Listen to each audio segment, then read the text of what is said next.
Cool. So, hello everybody. My name is Ion-Gheorghe, here with the head of Public Health Department from the Babeș-Bolyai University.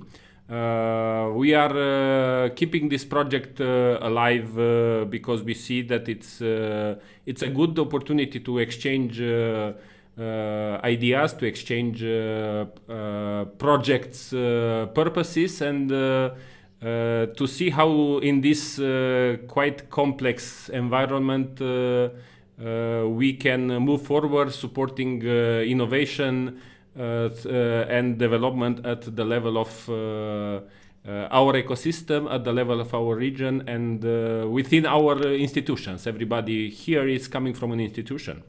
You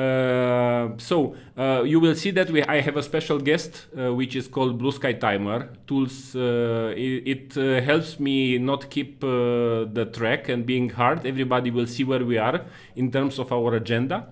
So the proposal for today's agenda is, first of all, we have a session where we invited a special guest from Netherlands, but with Hungarian roots. So it's a very European background. Then we have some Q&A for Ákos. I'm sure that we will have some. And then my proposal will be just to exchange the plans that we have at our institution level for the autumn, and how maybe these plans could be increased through collaboration and through additional impact in the ecosystem. So, I would like to start with the first session, and I will invite Mr. Ákos Veters. Ákos is a trainer, but has become a mentor in the last 2 years for us at Fresh Blood. Has been part of our support program called Drive. That will help us understand better the opportunities and how we can better help the people in the ecosystem that want to do projects. And for the kickoff of this year, we thought it would be a good opportunity to invite him and to share from his experience in the Dutch ecosystem, but not only. I asked him to come with some examples and with some ideas how we can actually accelerate our development in terms of student engagement, in terms of student valorization in our ecosystem. Ákos, you have the floor. Okay, Jon, thank you very much for your kind introduction. Yeah, before I share the screen, then maybe now you can see me a bit better. I've got two passions. Okay, first of all, I love riding the bicycle. We have one mountain, as you can see on the back, that is the library of TUDelft. And my other passion is about contributing to an educational system that is ready for the future, and that in co-creation, I think that's a very important word here, in co-creation with the students as well. Okay, so I will share my screen, and please confirm whether you can see it. Yes, we can see it. I can see it. Okay, excellent, good. So I'm going to talk about student engagement and more. Okay, I will go touch on these topics, which is beyond student engagement, because typically for me, engagement stops at the word engagement. So nice, students are there, do a little bit like this, and they are engaged. Maybe you have an interactive session with them, then they are engaged. In the end of the day, I think the purpose of this very condensed presentation is to get a message across that students are much more than just students. I typically call them in my courses in entrepreneurship and innovation as young professionals, and then tell them that, sorry, being a student is just a tag and it's a stage of life you go through. And in the end of the day, I try to deal with them as young professionals, which comes also with a portion of responsibility and at the same time also freedom. I will use the challenge-based learning, and especially two concrete examples of courses I've run in the past and what I'm running currently to prove and to show how students can play a significant role in the courses itself. Then I will show you something about the student associations landscape in the Netherlands. Okay, so when I talk about student associations, it is about those organizations that are active at the universities with the purpose of doing something within their domain, within their faculty, or within their studies. Okay, this is something different than the fraternities, also sometimes called a student association, but that is more for a social and private aspect. Then I call it here certification. This is not something, I have to phrase it in a positive way. Certification is about making sure that the students that participate in entrepreneurship or innovation education, that when they get their degree, that they can highlight it towards their future employers, towards the outside world, that beyond the content of the faculty they majored in, they also did additional courses on entrepreneurship innovation. And eventually, I will just share my considerations also maybe for your side, which are semi-conclusions of this session. I see that our Blue Sky Timer friend says that we have 10 minutes Q&A. At the same time, I'm also very comfortable to be interrupted because usually I lose my text also without any interruptions. So please feel free to ask your questions when necessary. I'm ready for it, okay? Because in the end of the day, I can show you or share this presentation with you. I think that questions at the moment are most important so that I can tailor my time to your requirements today. Good. Like I said, student, if you treat it as a student, then it will behave like a student. You know, if it's a young professional and a young professional that can contribute and play an active role in several stages, then that person will also become like that. Okay, so on the drawing is a little bit maybe difficult to see. However, this is a kind of journey that a student who wants to do something in the entrepreneurial or innovation ecosystem can grow to several stages. And it is about learning, then validating, developing, and growing. And interesting enough, in these stages, the student could be a bachelor student, could be a master student, and the student can be the person in the different stages. So you could be a student and already having a growing company. Okay, the student can be more than someone just listening in a lecture or someone participating in a practicum. The students can be also a member of the staff. The students can be mentors, trainers. The students can be inspiration because they have started something. So therefore, I really like to think about students being professional young people that can be engaged when they are on the receiving part of the education, and at the same time they can take action in the education, and on top of that they can become the subject of the education because they are inspiring examples, because they are a student assistant, they are the founder of their company, or they already work part-time, or they have a fantastic internship and an organization being commercial or non-commercial. So for me, really, student engagement goes up to the level that we achieve that the students take actions and take actions proactively, independently, and responsibly. Good. That brings me to some key examples here about challenge-based learning. This is my hobby horse.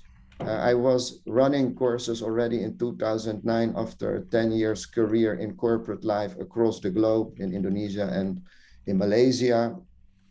And I started my academic activities in operations management. And then very quickly, I got pulled into entrepreneurship and innovation education as a practitioner. What I love the most about challenge-based learning is that it is learning by doing. Okay, so really all the students that come to the courses, I believe they have already gained sufficient knowledge, so they already know.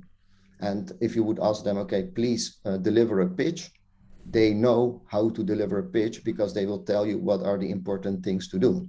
But then if you tell them now you have to deliver the pitch and you were not prepared, how do you deal with it? So it is suddenly behaving, okay? And then reflecting on that, what they have been doing, yeah, that is super rich for themselves. It also stimulates the self-regulated learning. So the teacher or the professor changes from police officers occasionally, have you done your homework, to someone who is basically there facilitating, guiding, supporting their own learning trajectory. Something else which is also very relevant, because I'm fully aware of the fact that we are at academia, and at the same time we are one of the cornerstones also of our societies. So with challenge-based learning, you also have this thing called knowledge triangle integration. I just use some EU terms.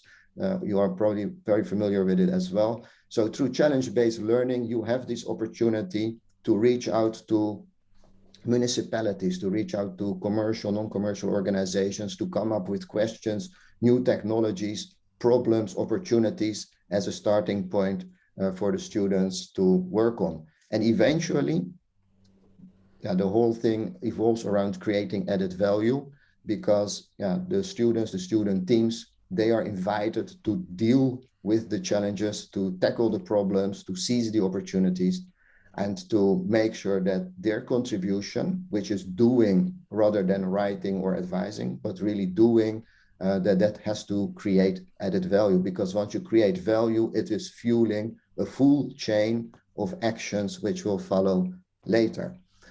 In Delft and in Eindhoven, I'm running these challenge-based learning courses now for over a decade. When I started, I didn't even know that it was called challenge-based learning. But typically, to give you a concrete example, in the southern part of the Netherlands, we have a big company that is manufacturing and assembling trucks. And now they are moving into electrified trucks, and they are challenged by the new future because of the CO2 exhausts. They are facing all sorts of challenges with digitalization. And then they basically come to the university with a very broad statement that, okay, how can we improve the transition into the new mobility world, or the new transportation in the future, which is much more cleaner, for example.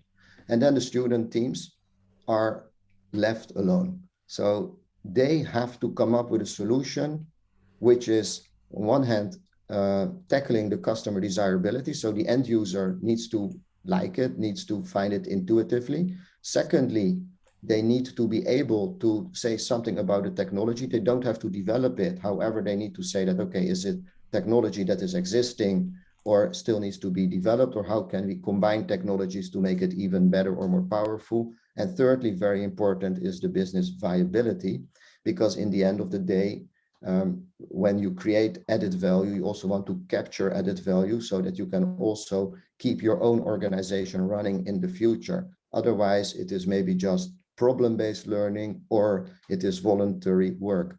Okay, so if you want to keep on doing the good things, you must make sure that you can capture value to finance it.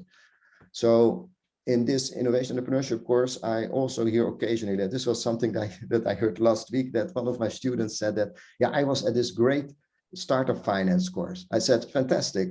What did you like? Now, she mentioned 2-3 points. So then I told her that, listen, that we also need to deal with finance. Typically, I would do a workshop, or someone else will come to do the workshop. I said, how do you feel about it that you do the workshop? Okay, I support you, but you do the workshop, or you run the workshop, because you know exactly what you liked about startup finance, and you know what is really relevant for you. So on top of what this girl would learn in the course, just following the course, now I put her in the position that she basically needs to run a workshop. So it will also put her on the other side of her knowledge. And amazing what is happening then with the peers, because they are looking at her and say, wow, if she thinks it, then I believe it. If Akos says it, yeah, who knows? Because strange old guy wearing shirts with bicycles. So this peer-to-peer engagement is also strengthening the cohort. And then next time, someone else will do another workshop, or when We have another setting where you just turn one team, you just tell them, okay, what's your problem? And in the other teams, you turn them into advisors and consultants. So instead of us coaches showing up all the time, they will start helping each other. So they start to learn and also learn about what they have learned. Okay, so you get really a kind of fast forward learning situation. It is in that way for us very enjoyable as professors, because we are not alone anymore, and we co-create with our students, and they also feel liberated because they can say whatever they want. Just also, I see that our Blue Sky Timer friend is running fast. The other course is project management. I suddenly got this course, I had to run it, and then it was a book this thick. Typically, I find it difficult to do a kind of broadcasting or frontal education. So I told the students, let's run 3 projects. I had 40 students. I split them up in 3 teams. One team was responsible to organize an event for 2 secondary schools at the museum of the university. There is also a kind of expo space where they can do all sorts of experiments. The other team had to organize an event to recruit the students for the next cohort, because typically we were not allowed to make marketing throughout the year, but organizing a seminar, that was really cool. And thirdly, I wanted to go to Dresden, where there was the assembly factory of Volkswagen, a beautiful building made of glass. It looks more like a hotel rather than an assembly building. So I told 13 students, please organize a trip to Dresden. It cannot cost more than the amount of money you would like to pay yourselves. And I told them, if you manage it to pull off the projects, if the museum is happy, the schools are happy, if we have a proper keynote and there are 30, 40 participants at a seminar, and we go with more than 10 students out of 30 to Dresden, then you all pass your course with flying flags.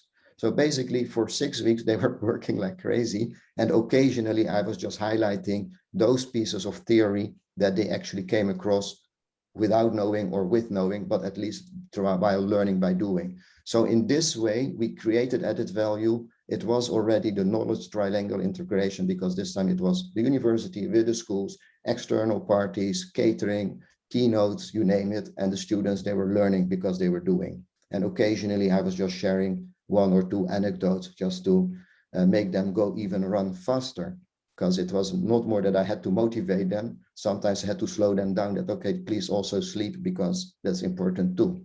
Okay, so these are concrete examples about challenge-based learning where a lot of things come together.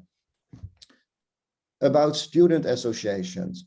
In the Netherlands, we have a very strong tradition of student associations, and yeah, they are organized in several ways. It could be thematic. So for example, there's some team called Team Energy. So what they do, their mission is to create awareness about the energy transition in the most broadest sense of the word. Other way, I will show 2 pictures on the next slide. The other one is, for example, that it's faculty oriented. So the aerospace engineering faculty has a student board. They partly get financed by the faculty itself, so they can survive, because it's almost a kind of full-time job what they do. Because when they organize an event, 200-300 people will attend. High flyers, literally, in the aerospace engineering will come as a keynote. It is super well organized, and yeah, they have study trips, they write books. So there's a lot of things what they do around their faculty. Then at sub-faculty level, because in aerospace and aeronautic engineering, you have also a division that makes rockets or airplanes. So then you have a subset of these student associations. And again, they are very much focused then on delivering a physical product with which they can compete. Okay, so they're building an airplane, either an electric airplane or an electrified airplane, or a rocket that can go 200 kilometers up, and they just fire it from their own backyard. So why is this so important? First of all, students do this on a voluntary basis, because if you can say that you have been board member, it opens up doors in your career. Secondly, it gives you the skill set that go beyond that what you get taught at your different faculties. So if you are trained in the medical domain, skills as project management, communication, negotiation, problem solving, creativity are skills that are probably integrated. However, when you need to deal with 8 other board members and you have a big event for which you need to do the financing, the budgeting, and making sure that it happens, yeah, then there's a lot of skills. And next to that, yeah, they also organize these travels and study trips. When I was in this kind of sub-faculty board, we only had 22 students in our cohort, and there were 10 from the previous one and already 10 from the other. So our audience was only 30 people, and still we were organizing study trips because we just wanted to see other companies. It was for us a good way to reach out to, we went to Sweden, to Stockholm. It was a good excuse to call Ericsson, please, we want to visit you and please pay the fuel for our minivan. We wanted to go to Atlas Copco, the company that makes cranes and other infrastructural machines. We want to visit your premises, please pay the rent of the minibus. And then we went also to Electrolux, and they paid basically the youth hostels where we were staying for 3 days. So in that way, it was again adding value because we showed up, they wanted to recruit talents. They were also very proud about showing what their brand was worth. And we were happy that we could organize something, gained experience, had a nice time, and we learned a lot because we saw what was happening in Sweden. We learned from the culture, we learned from their businesses. So it was really a nice win-win-win situation. Now here I just showed a picture. This is just what happens, for example, in Delft at the Faculty of Aerospace Engineering. So Leonardo da Vinci is the generic student association for the faculty itself. Then this SSVOBB aircraft, that they are just focusing on building an aircraft. Then there is into rocket engineering. EuroAvia, the name says it itself, that's a part of the European network of student associations in the field of aerospace. So this is just one faculty, and at TU Delft we have 12 faculties. So you can imagine how much activity is going on, run by students, for students, and partly supported by the university. Either they gave a small grant so the student boards can spend a full year on making this happen. Something else are these dream teams. So these are really teams that are focused on competition, so that this eco runner is a hydrogen car, super efficient, and then competing with other universities on having the best unit of best cars built. And each year the student team is being refreshed. Part stays to keep the knowledge, and new people come and others leave. The others, they might leave into a spin-off because the technology that you use for such an eco runner is also very important in the energy sector, in energy companies. So in that way, it also builds further in the career. I don't go into all the examples because there are even more than these 6.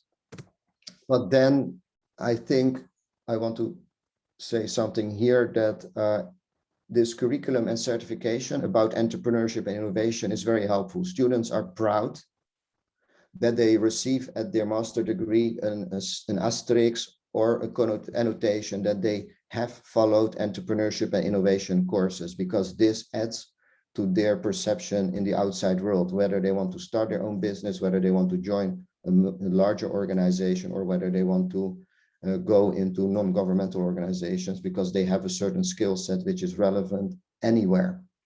We train student coaches. Like I said, my student assistant, she will accompany me even on certain business trips that I do aside, because she has developed certain skills and traits, because I was throwing her always in front of the wolves, the other students. So she has gained confidence. Now she is basically coached because she's observing my course for 1.5 years.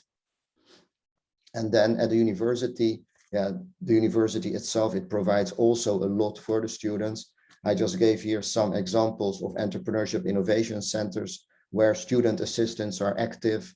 In Yes Delft, which is a big incubator, there are some student assistants, some ex-student team members who had a startup. They are now part of the organization themselves. The same in the robot house, plenty of student assistant technicians, etc. And then eventually, this is my slide before last. I don't go into details, but this is what you can find at the website of the university itself, that once you are done with your studies, where is it where you can go to make sure that you keep track of your alumni, that you keep track of your talents, and that you support your talents to arrive at the right place. These are my considerations, and maybe this is a good slide, Jon, to go to Q&A, because I think I covered it all, because this was more to summarize, and maybe it's also good to keep this on the background for the Q&A session. So thank you very much for your attention. I spoke a bit fast, but then it was because of the time. Yeah, thank you very much, Akos. If anybody has questions from the audience, if I would just wanted to summarize, I think that a student is an asset that can, let's say, produce much more than just the budget that he brings to the university when he's entering. But that's just my perception, and then it's the value to the society, the value to the ecosystem, and the value to the other students, because collaboration is what drives the value of projects. Any questions or comments from the audience?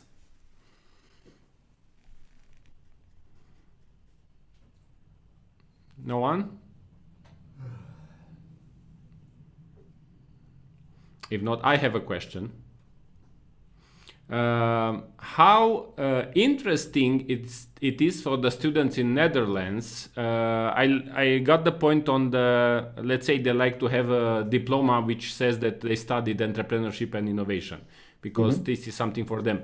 How attractive is for them a career on their own path compared with, let's say, a job?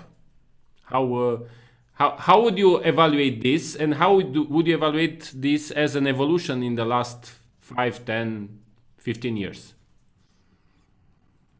What I see happening is that 12 years ago, when I started coaching on entrepreneurship and innovation in Delft, then it was really quite something exotic. Okay, there was one graduate student or student that was freshly graduated that basically together with one staff was running entrepreneurship education.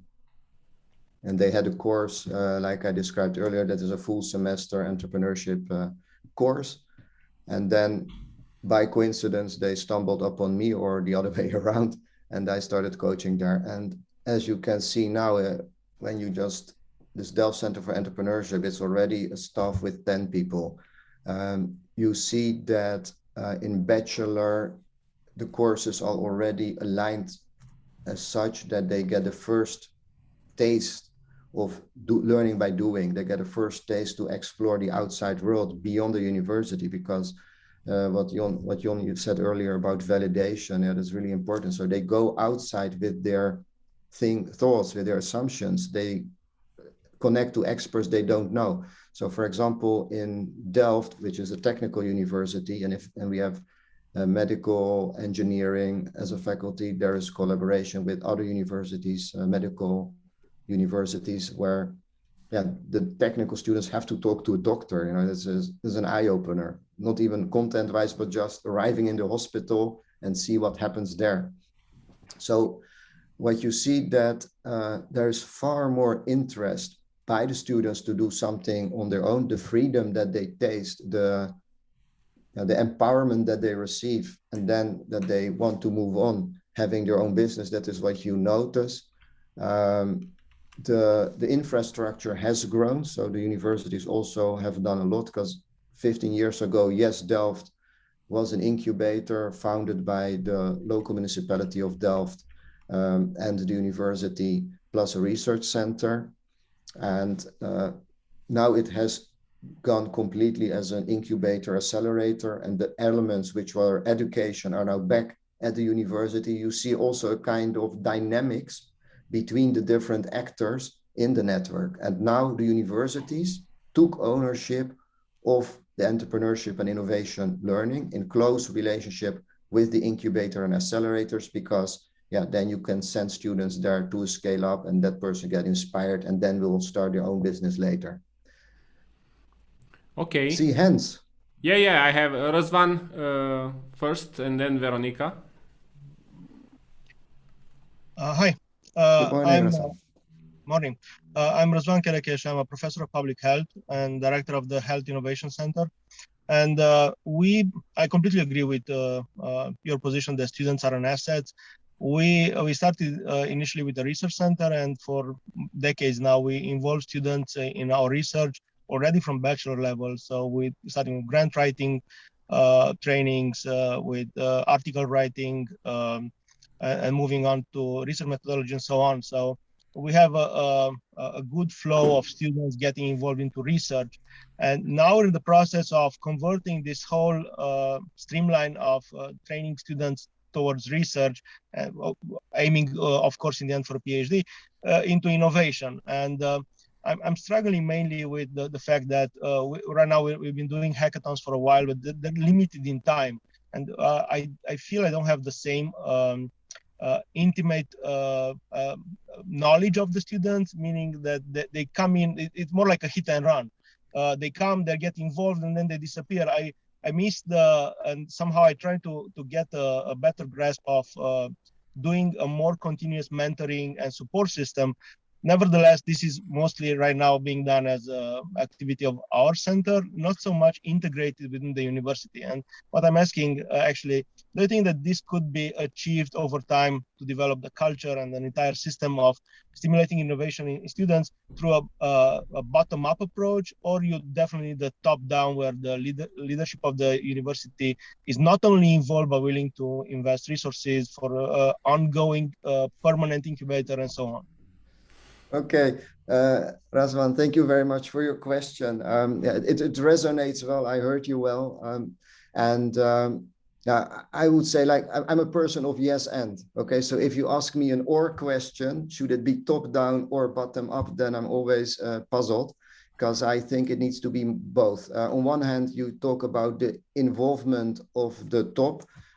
Definitely, it should be more than involvement only. It should be commitment because there's the next level of involvement. Because involvement could be, I have heard you, and yes, maybe, or maybe 5 years from now, commitment is that, okay, here's the bag of money, or please take that building, because once you have a physical building and you put there 3 students that have a great time, it will spread like yeah, I don't want to spread like fire, and suddenly there will be 10 people, and then it will have a Spread like multiple. virus.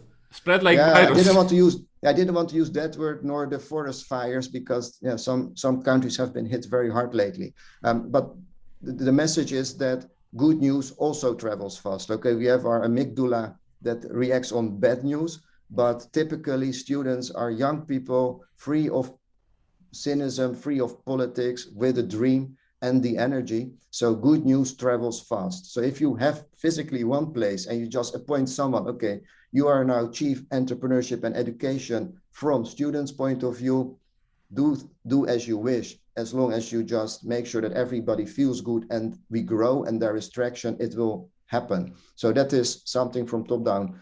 The other side, I'm an entrepreneur myself, so I don't wait for top down. So I typically just figure out what can I do tomorrow.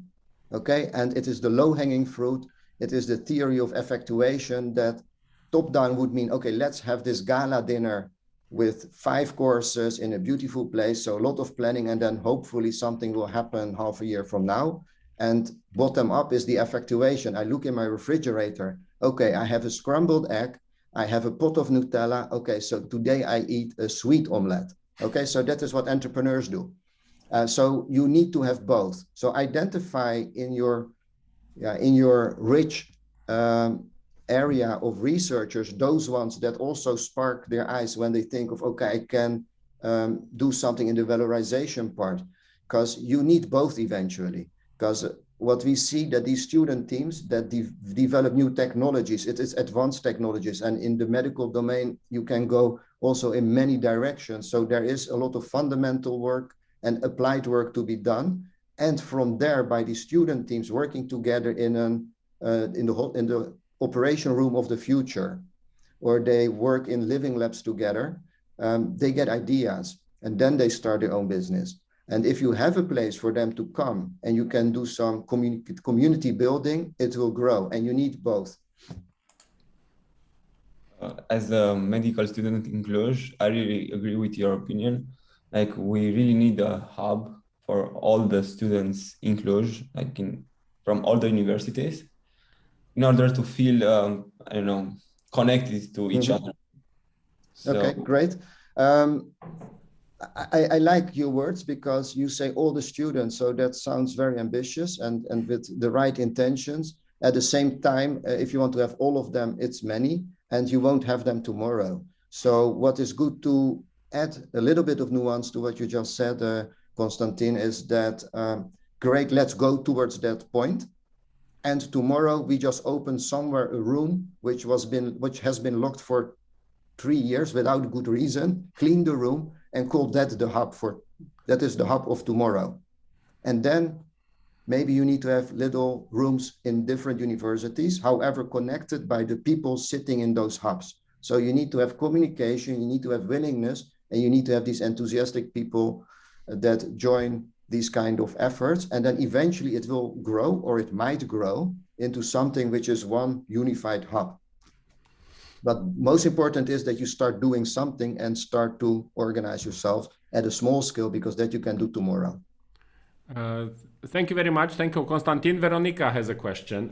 We will use the questions. We'll go above the time of the questions because I think it's the highest value. Then for the rest, you can have emails and we will share the information through emails. Veronica? Thank you.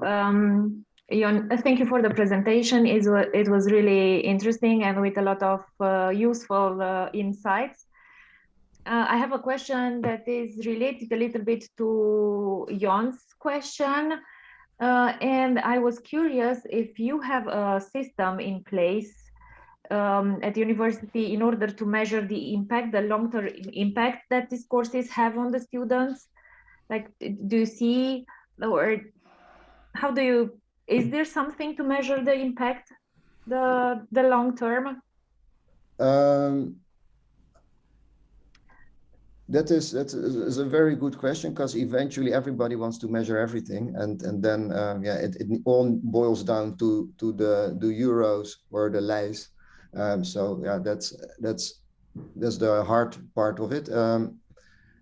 What I can tell is that you see that there is much more interest for the entrepreneurship. So you see a growth of the number of courses happening, because in the past there was one bachelor course and one master course on entrepreneurship. Now in Delft, we have 3 stages: what you want to know about entrepreneurship, how you want to do entrepreneurship, and starting your own entrepreneurial journey. So you see that there's already a palette of offerings, and typically universities don't start just a course for the sake of it. So there must be enough throughput, because otherwise you cannot do that. Secondly, you see the same at the number of these different student teams that are tackling these larger challenges, and from there you have these spin-outs and spin-offs. In Eindhoven, there's a very nice example called Light here. It is the first electric car which is charged by solar. So like in the old days, you have these little calculators, with the 4 little screens on top, so your calculator worked everywhere. Imagine now the whole thing on wheels and you can sit in it. Okay, because 5 years ago or 7 years ago, they started as a student team on making a solar car, not to go fast, but to go far with as many as possible people. And that technology and the experience that they gained as a student team, some of them, they just started the company because they had a track record of proven technology. Plus it helped that they won a prize in the US, plus the media. The investors, they went crazy because you see the track record, you see the technology, you have a team. So these kind of things are measurable. So the number of startups is increasing. The other way around, yesterday I got a phone call from an Indian student I had in my Budapest summer school in 2017. Out of the blue, he just calls me up. I'm now in the process of, as a co-founder, dealing with the equity in my company. I didn't hear from him for 4 or 5 years. And now suddenly he just comes back. So these kind of things also happen. It's not measured, however, are signals of what is happening, so that you see communities of students in other summer schools, which were open summer schools, not organized by university. I'm still member of the WhatsApp group, and you see constantly activity showing, there's another hackathon. I'm looking for this. So you notice that it lives.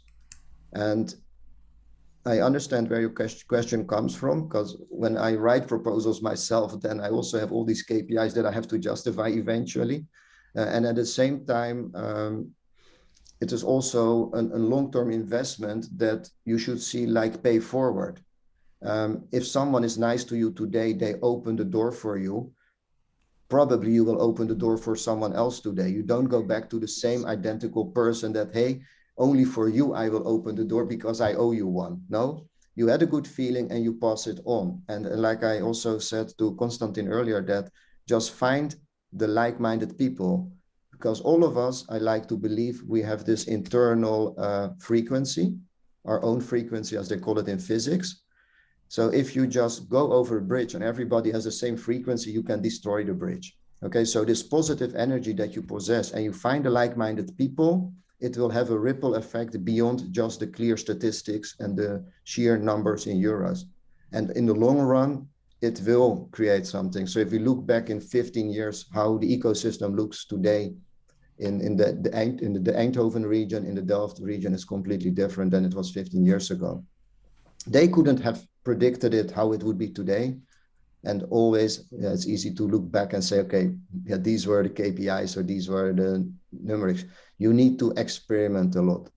Maybe a room is not good. Maybe in Cluj, where you also have a nice nature, maybe you should do something outside in the physical world, because that will attract the people that are working on the projects that you love to do. So there is no right answer, and it needs to be contextualized, because McDonald's made an attempt to copy paste everything, but in Far East in Indonesia, you can buy chicken soup with white rice, because they also found out that if the grandparents go in there with their children, you cannot sell a hamburger to the kids. So this is also something I find important, that you need to see what are the strengths of your context. Okay, so who are today in this call? Who else have you worked together with in the past, which give you good feeling? What were the nice successes that you have achieved, and how can you piece that together? And do it because you believe in it. Do it because you like it. And if you do that long enough, then the rewards will also come in ways that you cannot predict today, and some you can predict, but you don't know exactly how much.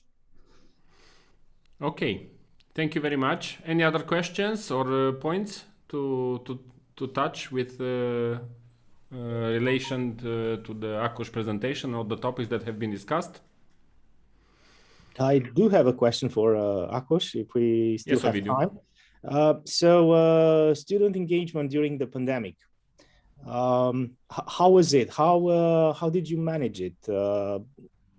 Could you share some I don't know, some of the strategies that maybe you used in order to make sure that you boosted the engagement? Yeah, definitely. I've run summer schools. That is, I think, quite an extreme example of online education. So imagine a situation that students within the context of EIT, they do a double master degree. This is about EIT digital students, just to be clear. They do a double master degree, and part of their curriculum is the summer school. And this is at the end of their first year. So they had entrepreneurship education at their respective entry universities, and the summer school, they just mix before they go to the exit university. So when we did this in 2020, the first time, my first response was that it will be tough, because we take away from them, that is how they experience, we take away from them the opportunity to travel to Budapest, to Lisbon, to Stockholm, and miss a cool party of 2 weeks. And they are sitting at the attic or in the living room, surrounded by their family members, and it might be 40 degrees without air conditioning, and the program lasts 8 to 12 hours. Okay, so that was the starting point. So what we did first is having a strategy on how to deal with it, how to get them on board. So we use the Ark of Noah as a metaphor, and told them that, okay, students, participants, we understand you fully, because typically I would have loved to do this session arriving on my bicycle in Cluj and then meet you live and then have a great time with you. Once we are done, you do your meetings, and then in the evening, we just have a great time as well, and we can chat informally. So what we told them that it is the same problem on the both sides of the screen. And then you determine, do you want to have a good time or not? Do you want to learn or not? So first it was allowing them to feel sad, allowing them to have pain about the COVID, allowing them to be grumpy, telling them that, hey, this is normal. We also feel like that. We will do our best as coaches to get the most out of it. So that was the mindset at the beginning. Secondly, we used Miro, which is this online collaborative whiteboard. So we created a visual world beyond like the slides we had. So there they could make drawings.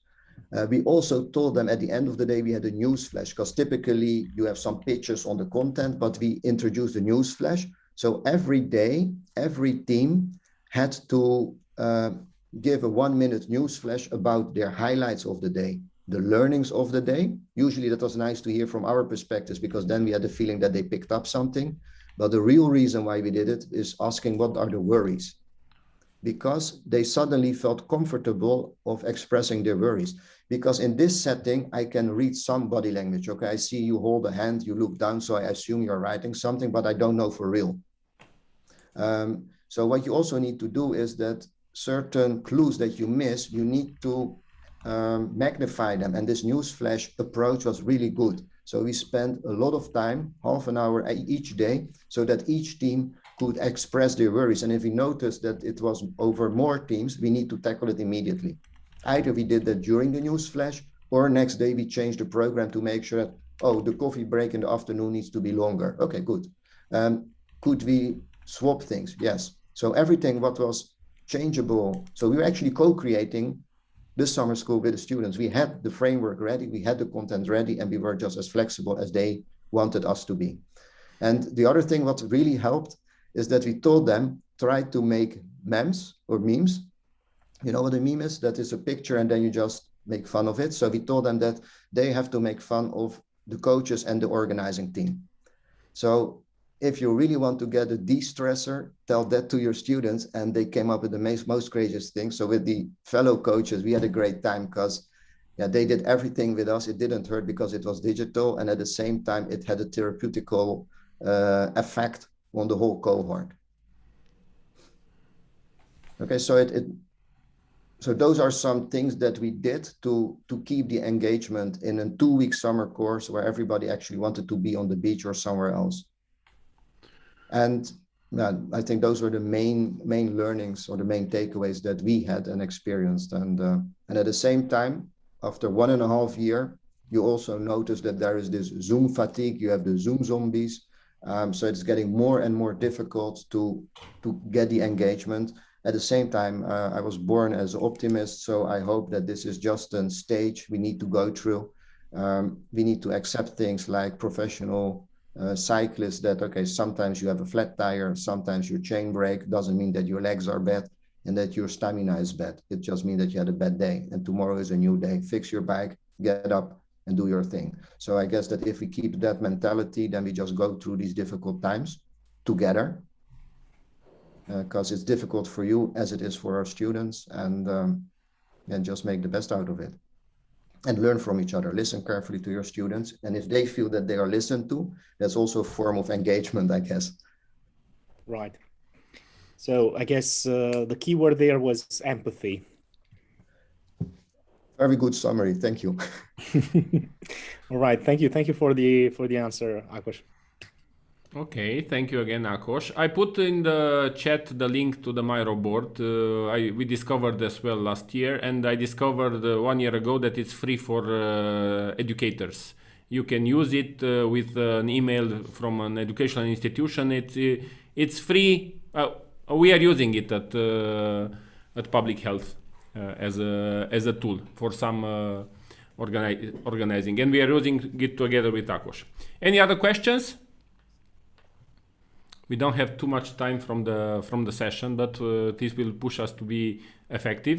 If not, I will thank Ákos for the time and for the presentation and for answering the things. You have an email as well on the next slide. If anybody is having a question or any topic, would be happy to. I'm sure that Ákos would be happy to help and provide the feedback on whatever was discussed. I hereby confirm your assumption, Jon, that I'm more than happy to stay in contact with you. And unfortunately, he could not visit Cluj, but we are looking forward to do something in physical as soon as possible. Definitely. Okay, thank you, Ákos. Thank you for your questions and listening to me. I like all the best from Cluj-Napoca and around. Bun, mai avem 5 minute, teoretic, 2 minute 27 pe agenda. I will switch to Romanian for the... Deci, eventual, propunerea mea este să alocați fiecare un minut pentru proiectele pe care le faceți în toamna aceasta. Și o să încep cu Veronica, așa, în spirit de simpatie și pentru că GIPIA a plecat fizic prima dată de la UTCN. Prima noastră întâlnire a fost fizică la UTCN. Ce proiecte aveți în toamna asta? Într-un minut, un minut jumate, și să facem un tur ca să știm fiecare cine ce face și să vedem dacă este o masă critică la nivel de Cluj pentru acel hub interstudențesc. Poate ar fi un subiect de discutat. Nu știu cine l-ar putea pune la dispoziție. Știu că și primăria și-a exprimat o teoretică disponibilitate, dar poate subiectul întâlnirii următoare. Veronica? Mulțumesc frumos, Ion, de fiecare dată. Foarte drăguță prezentarea, mulțumesc. Și eu cred că și tot mai mult, din mai multe întâlniri am observat când mă mai întâlnesc cu lume care e pe domeniul acesta de antreprenoriat, că există și se vede cumva disponibilitatea asta de a lucra împreună și cumva multidisciplinar și poate chiar avem șansa să găsim un sediu undeva pentru studenți. Ar fi foarte, foarte bine. Acum la UTCN, noi pe partea asta de antreprenoriat avem SAS-ul care și în fiecare an în noiembrie, în mod normal, este o competiție de planuri de business, de prototipuri și planuri de business pentru studenți. Și mai avem acum un proiect un proiect POCU, de fapt, care are și o componentă de antreprenorială și în cadrul proiectului tot așa avem diferite competiții pentru studenți, o competiție de mini-challenge-uri, tot așa niște cursuri de antreprenoriat.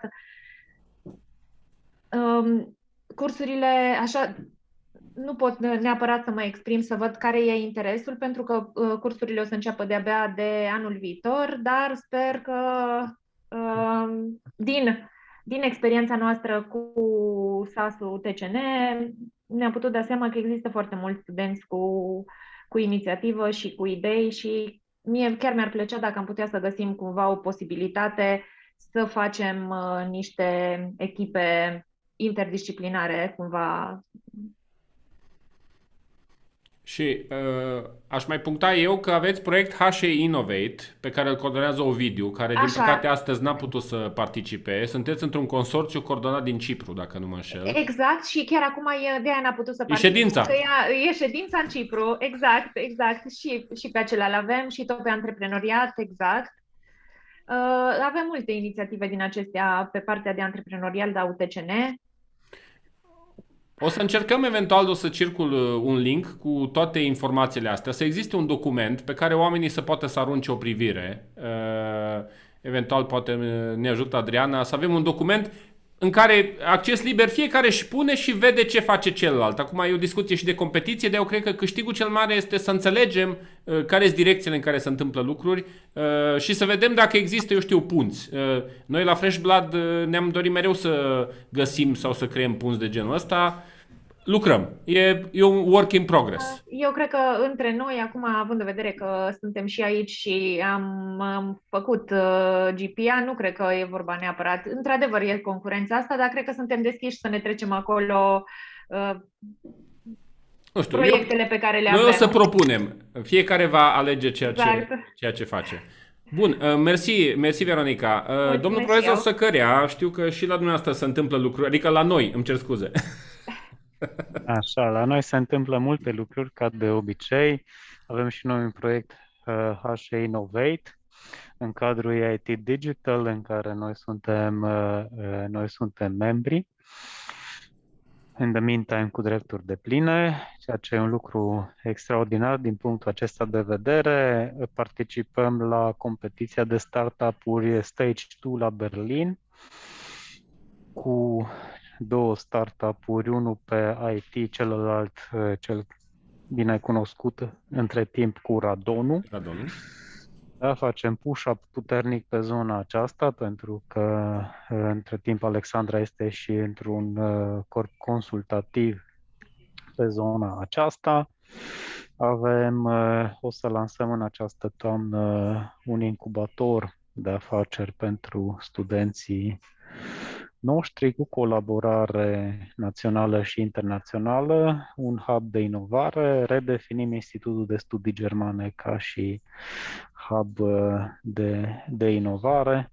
Stay tuned și o să vedeți foarte multe lucruri interesante pe zona asta. Vreau să mă încadrez într-un minut, pentru că mai sunt și alți colegi care probabil că vor să își spună aici ideile. Ideea este, cum spuneam, stay tuned și o să aveți surprize foarte plăcute de la UBB în această direcție. Mulțumesc! Sună foarte, foarte bine. Cine vrea să mai vorbească legat de proiecte? Știu că și facultățile au câteodată proiecte, dar dacă vrea cineva să vorbească de la UMF, de exemplu, acum? Paul? Da, sigur. Mă auziți oare? Sigur. Da. Finanțarea pentru proiectele noastre vine deocamdată din fonduri de dezvoltare instituțională, FDI, pe SAS-uri și demarăm proiecte în ceea ce privește stârnirea entuziasmului spre antreprenoriat al studenților. Avem Health Entrepreneur Journey, unde invităm startup-uri să ne vorbească despre drumul lor. Mai avem un tip de evenimente, tot așa, webinarii pe cercetător antreprenor, unde invităm oameni din ecosistemul clujan și nu numai, ca să livrăm și o componentă de know-how studenților. Avem tot pentru anul acesta de implementat un modul educațional, în care cumva începem de la zero și pregătim studenții pentru competiția anuală de idei de business, care se desfășoară la finalul anului. Și mai avem și o conferință Healthcare Innovation, tot așa, care se desfășoară anual, cu speakeri din mediul de health și cu componenta asta antreprenorială la nivel național. Ok, mersi mult, Paul, și la voi se întâmplă lucruri, să vedem cum se pot lega de celelalte. Nu știu cine mai vrea să mai vorbească. Răzvan, Ovidiu?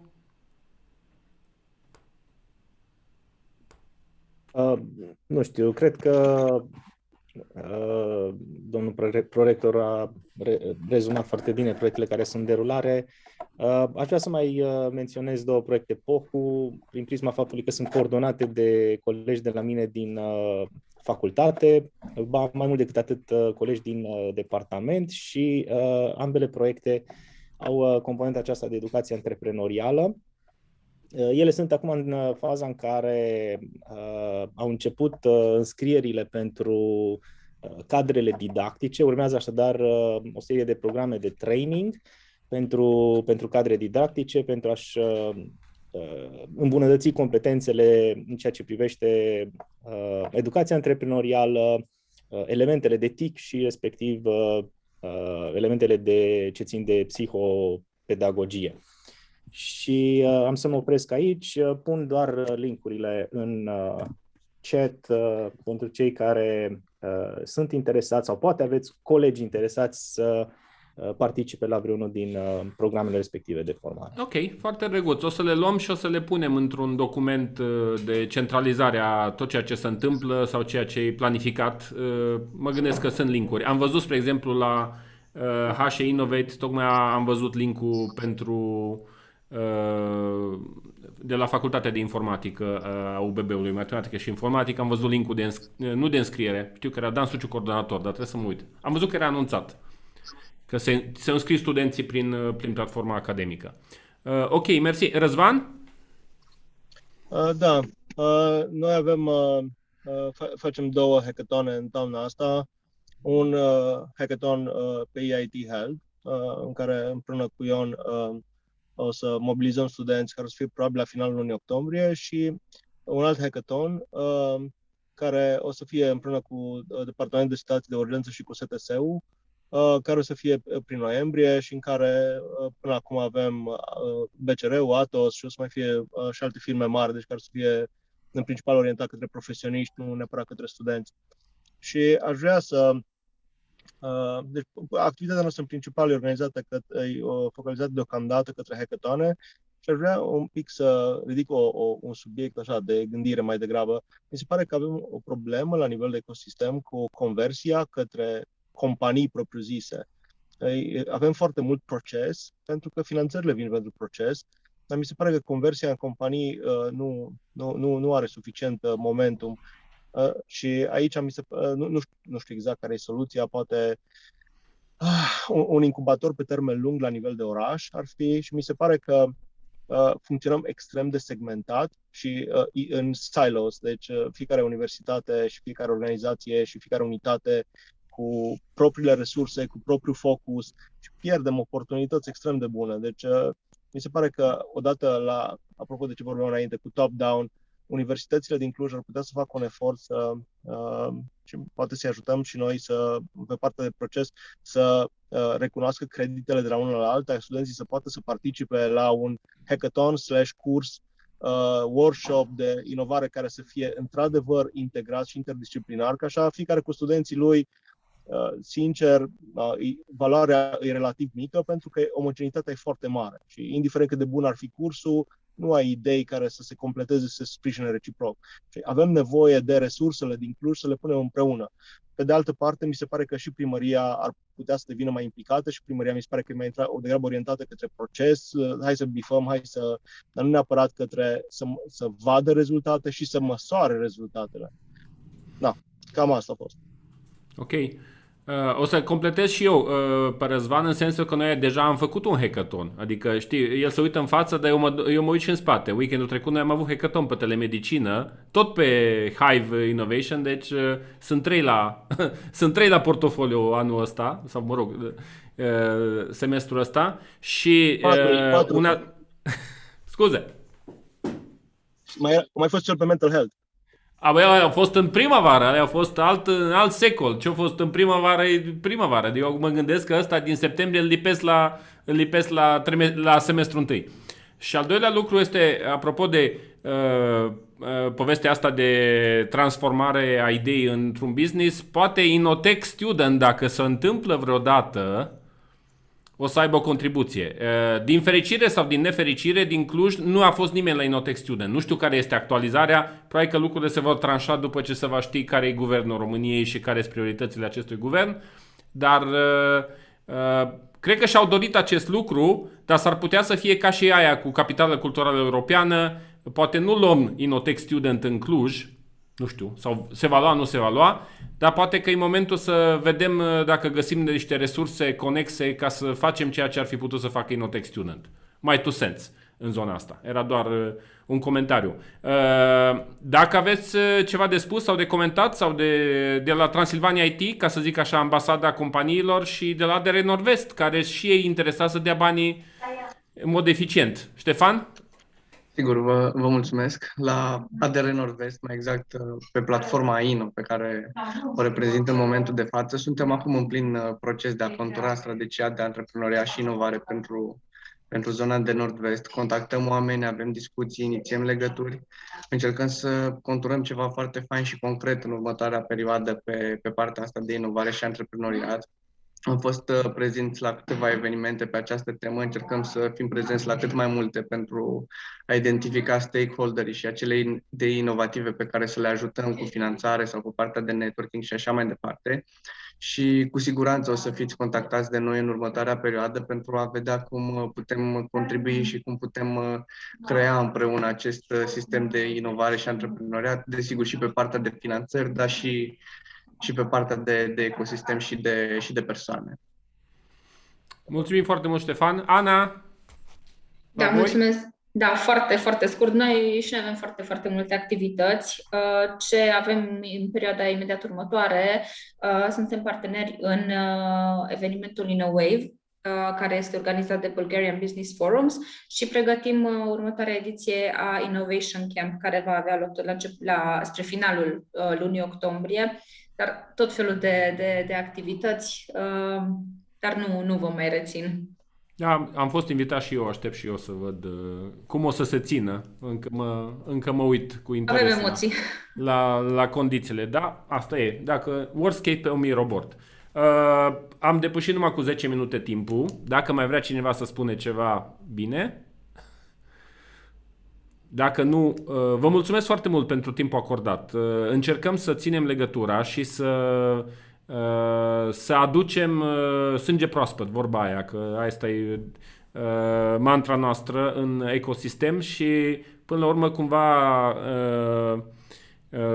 concluzia pe care am văzut-o și am conștientizat-o de multe ori că noi suntem ăia pe care îi așteptăm. Alții nu prea văd să facă lucruri.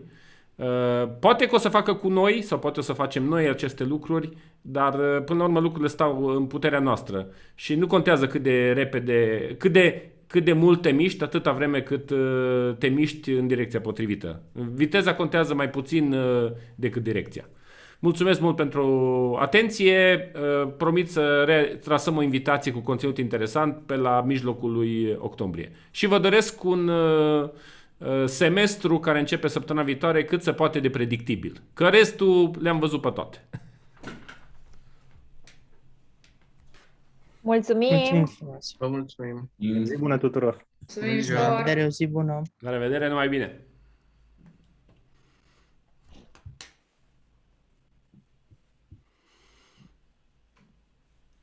No, am rămas între noi.